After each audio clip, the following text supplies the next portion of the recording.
Hello and welcome to another quick aviation video.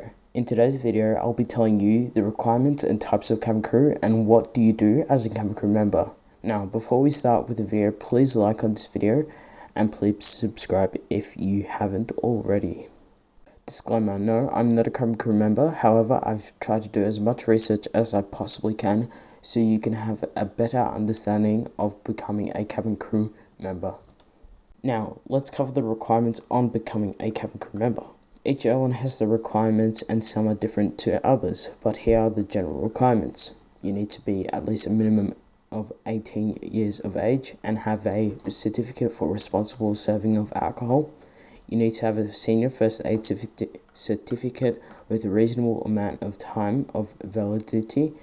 You need to have an excellent level of health and fitness, specifically able to swim 50 meters fully clothed, unassisted, and tread water for 3 minutes. It varies between airlines.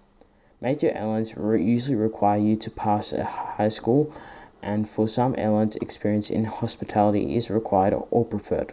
Some other desirable qualification is a second language other than English, and you must be fluent in English to be able to become a cabin crew member. Some airlines require you to be a specific height and to have no visible tattoos or piercings.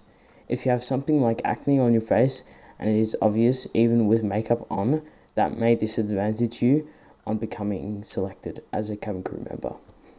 Now, what does a cabin crew member do? Yes, we see them walking down the aisle and pushing the bar cart and serving food, but there is more than what we see.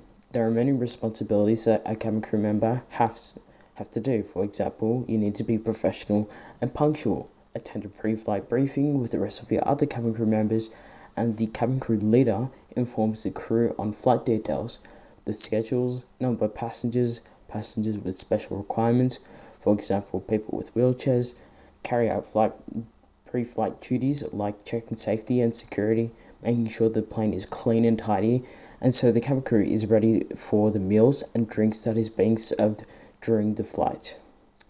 They welcome the passengers on board and help them to their seats, inform passengers on the safety procedures of the specific aircraft, serving pilots food and other crucial information that pilots need during the flight, and also completing a flight report at the end of the flight. But there are also other hidden aspects to the job as well, like dealing with rude passengers in a manner that the rude passenger will not become more violent or increase in violent actions. There is also dealing with people who might not speak the same language than you, or have some speaking impairment, so there's that too. There are also some hidden aspects as you yourself has to keep your uniform pristine, and you have to always be early or on time to your commitments as a flight attendant, because some airlines won't tolerate you being late and it could cost you your job. Let's talk about the salary of a flight attendant. Usually the salary can be from 40k to 72k Australian dollars per year, but there are also plenty of other benefits of becoming a flight attendant, such as you get to fly around the world and you get paid to do it. You get to meet new people from around the world. You get free or discounted tickets for flights, which can be given to family or friends, international medical insurance, free accommodation and transportation, discounts on duty-free, and the list goes on and on. Now, usually airlines like to hire someone who had experience in the hospitality environment or something similar. They'll probably put you firstly into economy class as you are new, and as you can gain experience as a flight attendant, you'll be put into business class or into first class. Then you can become a cabin crew leader or manager, which is the person who looks over and manages and informs the cabin crew members about the flight. You'll be also most likely put on shorter flights so the cabin crew leader can see if you can cope with the hours of working in an airplane. Remember, you don't have to be a cabin crew for big airlines such as Emirates. You can also work for smaller regional airlines such as Air Serbia or Rex Regional Airline. Or you can work for a private plane as a flight attendant.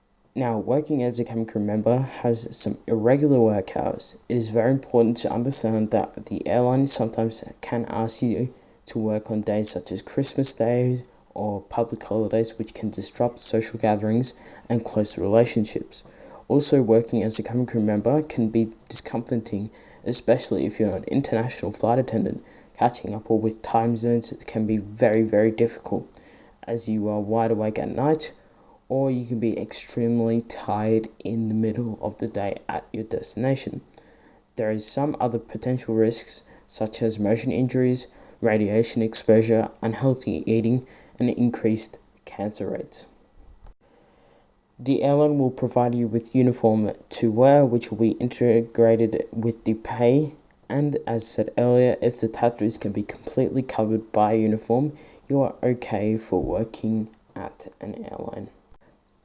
Overall, being a flight attendant is a great job, especially once you finish school, as you can see the whole entire world and earn a decent amount of money whilst doing it. Do you want to become a cabin crew member? If yes, what airline do you want to be a part of? Write down in the comments below. As it comes to the end of the video, check out my Instagram, which is @quickaviation, and please like and subscribe, and I'll see you next week. Bye.